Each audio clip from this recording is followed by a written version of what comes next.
এইবাৰ নগাঁৱৰ ঢিঙত বাঘৰ আক্ৰমণ এজনক বাঘৰ আক্ৰমণত বন বিভাগৰ এজন গুৰুতৰভাৱে আহত লোকজন শনিঘৰ দেউৰী বুলি জানিব পৰা গৈছে। আহত লোকজনৰ সংকটজনক অৱস্থাত ঢিং এফআইউ ভৰ্তি কৰোৱা হৈছে। বন বিভাগৰ লগতে আৰক্ষী প্ৰশাসনৰ লোক উপস্থিত হৈছে ঘটনাস্থলীত। আনহাতে ঢিং চহৰ ঢিং মহাবিদ্যালয়ৰ চিচি কেমেৰাত লিপিবদ্ধ বাঘৰ ছবি আৰু ইতিমধ্যে মহাবিদ্যালয় প্ৰাংগণত বন বিভাগৰ লোক উপস্থিত হৈ চিচিটিভিৰ ফুটেজ তথা বাঘৰ খোজ প্ৰত্যক্ষ কৰি অনুসন্ধান অব্যাহত ৰাখিছে। উল্লেখযোগ্য যে এপহাকৰো অধিক দিন ধৰি বাঘটোৱে ঢিং বটদ্ৰৱা জুৰিয়া ডুমডুমিয়া আদি অঞ্চলত সন্ত্ৰাস চলাই 5জন লোকক আক্ৰমণ কৰিছে। নগাঁৱৰ পৰা বিভূতি বৰাৰ ৰিপৰ্ট, বটদ্ৰৱা লাইভ।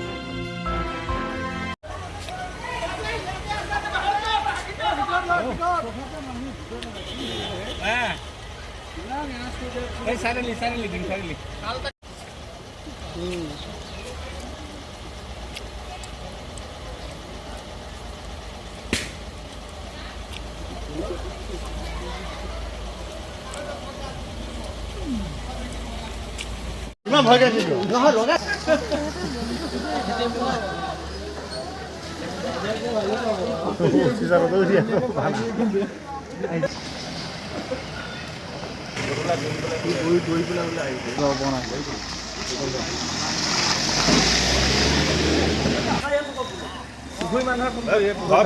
কেইটা বুলি কৈছে দুটা সেইফালে সোমাই গ'ল চায়ে আছে এতিয়াও আছে ভালকে আছে না দুটা এইফালে যাব লাগিব এইফালে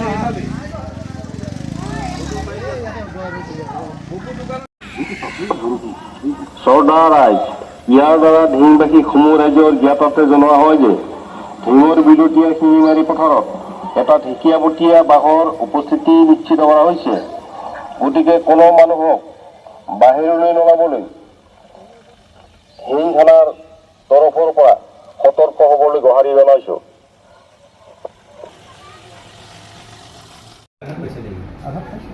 এতিয়া বেছিটো ৱাইল্ড এনিমেল এৰিয়াটো কাৰ্যকলাপ বেছি বাঘে আক্ৰমণ কৰিছে বাঘে আক্ৰমণ কৰা বুলি কৈছে। এতিয়া আপোনালোকে কি নগাঁৱলৈ পঠিয়াইছে নেকি? নগাঁৱলৈ অৱস্থা কেনেকুৱা? এতিয়া ভাল, কিন্তু এইটো এতিয়া ক'ব নোৱাৰে, এইটো কালি পৰিলে অলপ বেয়া হ'ব পাৰে। ৱাইল্ড এনিমেল এৰিয়া মানুহজনৰ নামটো কি ক'লে? শনিবাৰ তেওঁ বন্ধ কৰে। চৰ্দাৰ ৰাইজ ইয়াৰ দ্বাৰা ঢিংবাসী সমূহ ৰাইজৰ জ্ঞাততে জনোৱা হয় যে ঢিঙৰ বিলতীয়া শিঙিমাৰী পথাৰত এটা ঢেকীয়াপতীয়া বাঘৰ উপস্থিতি নিশ্চিত কৰা হৈছে।